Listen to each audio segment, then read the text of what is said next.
Welcome to this video for predictions of the main card of Islam Makhachev versus Volkanovski. Obviously coming up a weight class, it's going to be an incredible fight, champion versus champion. So getting straight into the start of the main card, Jimmy Crute versus Alonzo Menifield. I think Menifield's got this. I think he gets the KO first round. I think he's just too powerful. He's got two powerful punches. He can get that one shot KO. Crute kind of likes to stay on the feet with guys he shouldn't be staying on the feet with. He needs to be getting them down. And Menifield is very good at defending takedowns, even if he does go for it. I think it's going to be a tough one. I think Menifield's just going to, easily win this. I think he's just that sort of fighter where it's at sort of higher level than Crute currently can actually beat.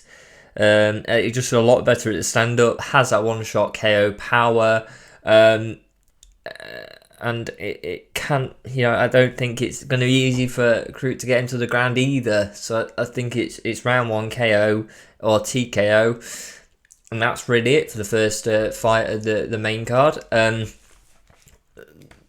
Next fight in the heavyweight division now, going from light heavyweight to heavyweight, Justin Taraf versus Parker Porter. I think Justin's got this one really. I think he's gonna do well.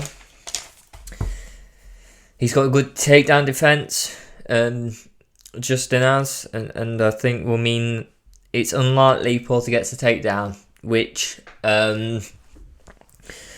I think Porter does land more punches in fights, but they are less effective than what Justin normally lands. Like, Justin lands less, but they're more efficient. He's a lot more efficient in that sense. And in the better, bigger fights, your efficiency with getting significant strikes and things comes in more, just because it's not about, volume's good, but if you're doing nothing with volume and they hit you once and knock you down, it means nothing really. They won the round just. Yeah, and I've just in that sense my notes just saying that he's just better at damage. He's just better at that damage. So decision, okay, if there's no knockdowns. You probably say volume is better, but I can't see it not being a knockdown of some sort, especially with heavyweight. So I think I go with Justin, and I go decision via him. I think it's going to be not an easy fight. I think they're both good fighters, but I think he's just got that bit better of ability currently to get it done. I think, that's really it. So going on next, Jack Delta versus Randy Brown, welterweight division. I think Randy will get this one done. The reach advantage is a lot to deal with, and he can if he just keeps him at range as he should, I think he gets it done. I mean, this is a bit of underdog pick from the looks of it, but I just got a feeling that Randy Brown's just, if we're looking at it, Jack is 5'11", he's 6'3", quite large difference. And then the reach, 78 inches to 73, and leg reach also a good 5 inches in there. So I think on pure reach, we're saying Randy Brown gets it, but obviously Jack has a lot more KOs and stuff. Randy Brown really gets no KO victories, but has been in. I think it's just that sort of thing of Randy Brown is that higher quality fighter, even though the stats aren't showing that. I've just got a feeling he's that better fighter out of the two, and will get it done. I think. I get why Jack would be picked. He's a very good fighter, amazing. But I think, to be quite honest, in these 3-round fights, Randy Brown could quite easily just keep him at distance. stuff the takedown, if he can stuff the takedowns or not be fearful of them, it's a lot harder for the smaller man to do anything. And I don't know how fearful Randy Brown will be of Jack Delta takedowns, really. I don't know. If he is, it changes the whole thing where actually you probably expect Jack to win this. But tough decision on this one, but I'm picking Randy Brown by decision. On to the co-main event, the interim flyweight in title fight between Yair Rodriguez and Josh Emmett. And I'm going with Yair Rodriguez for this one. I just can't pick against Yair here for this fight. I just feel that, the only person to really beat him, that's really ever beat him properly is Max Holloway, who's one of the best flyweights ever. And, Max Holloway's incredible. And you're kind of saying that, look, he's got a reach advantage, only slight, but it is an advantage. And he's just so different to any other fighter. There's so many things that are so unorthodox, but in that sense, just catch you off guard. And so he's got so many things in his locker that work that you can just pick from that I don't believe Josh Emmett can actually. He can do well, but when you start getting to the later rounds and start going for them 5-round fights, Yair's got a lot more experience with those. And also, he's just got that sort of, when you start getting tired, you're not totally, start round 1, start round 2, start round 3. Yeah, you probably, if he does something unorthodox, you may catch it. Round 4, round 5, totally different story. So I think Yair's just got, he's got great striking. He's got that amazing striking. He's coped over 5 rounds for other fights, and I think Josh Emmett, incredible fighter, and he's so good to be up there. But I just think it's going to be very difficult for him to be able to beat someone who's got that big level of experience, big level of talent as well, like Josh Emmett has. But Yair's just got the more experience on that side. So I'd always go with, if they've got very, Yair's got, I think, slightly more talent at the minute. He's slightly better fighter, so you kind of edge towards him anyway. Include that experience, I think he gets it done. I don't think it's going to be easy. I think it'll be a KO TKO in 3rd or 4th round when things start, you start getting a bit tired, and then Yair pulls out something, you go, oh well, I call that a second late, or half a second later than I should, or that I would have in round 1 or round 2, and it just catches you. And when that happens, I think he probably gets caught if someone gets knocked down. End of round, he survives it. You kind of, once that happens, you'll be seeing this probably in the fight, is that you've got to go for broke. It's a 5-round fight, and if you've lost, you've likely lost the last. You've definitely lost the last one. If you've lost another one, say round 3. So you're going into round 4. You've already definitely lost 2, and you might have maybe won the other one. You got to go for broke, and I think that helps Yair when you go for broke, because he'll just piece you up the next round, and that's it. Done.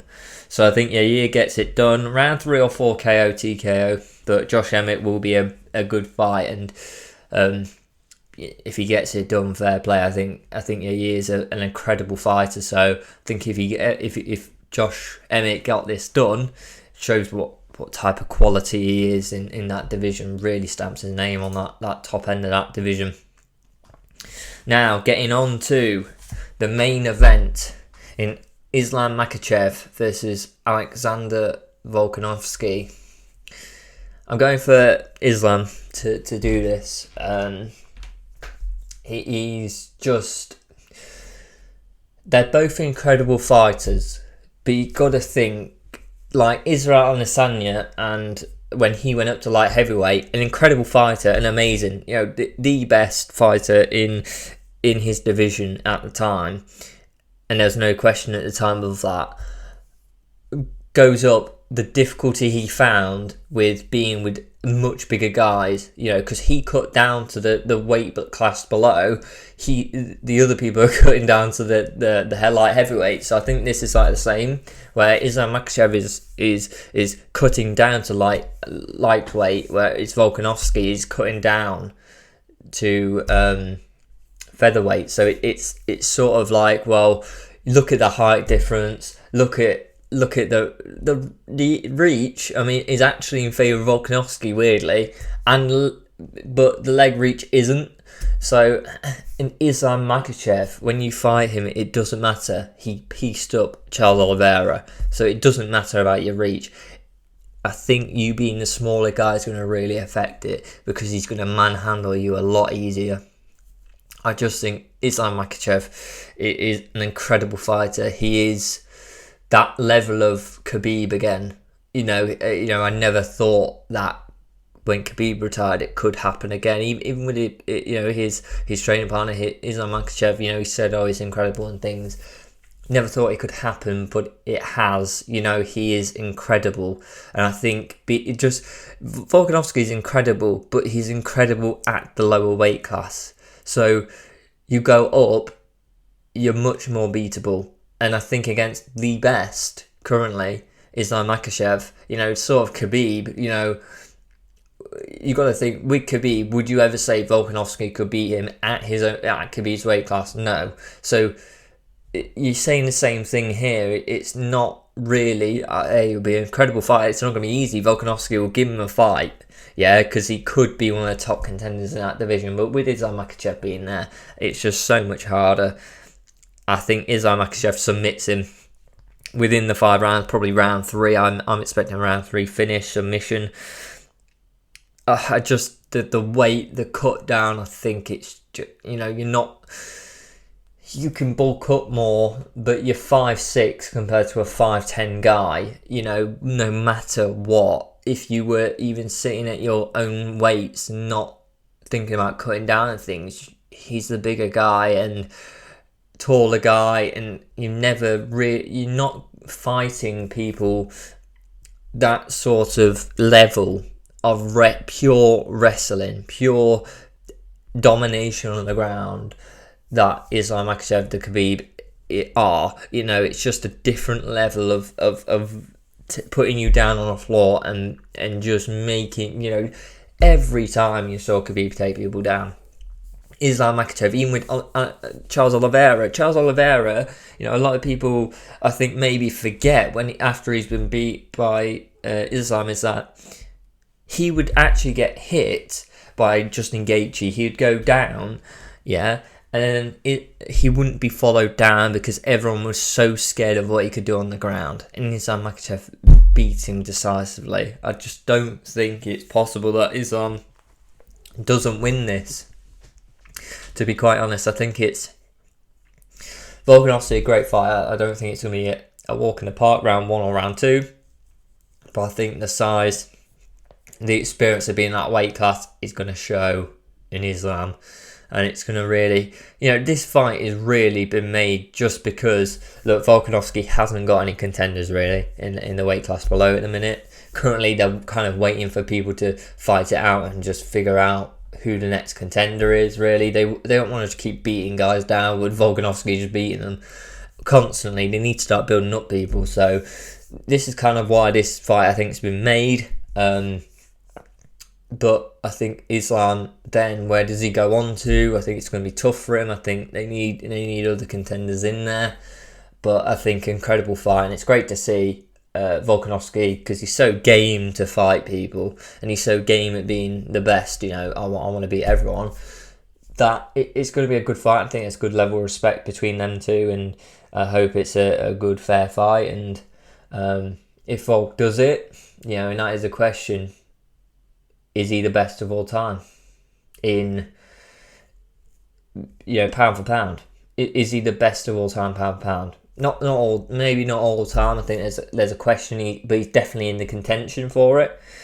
And currently, if he does it, pound for pound, for now, for sure, there's no question of that if he does this. Because if he goes up a weight class and beats Islam, I mean, he's definitely a contender for all time, but he's, to do that, he is definitely currently the best in the division pound, any division pound for pound. So I think Islam gets it done. Round 3 submission, which could be round 3 submission or beat him on the ground, because either way really, it's kind of hard to decide, because if he goes for a submission, gives him a good position to use his hands. He will do.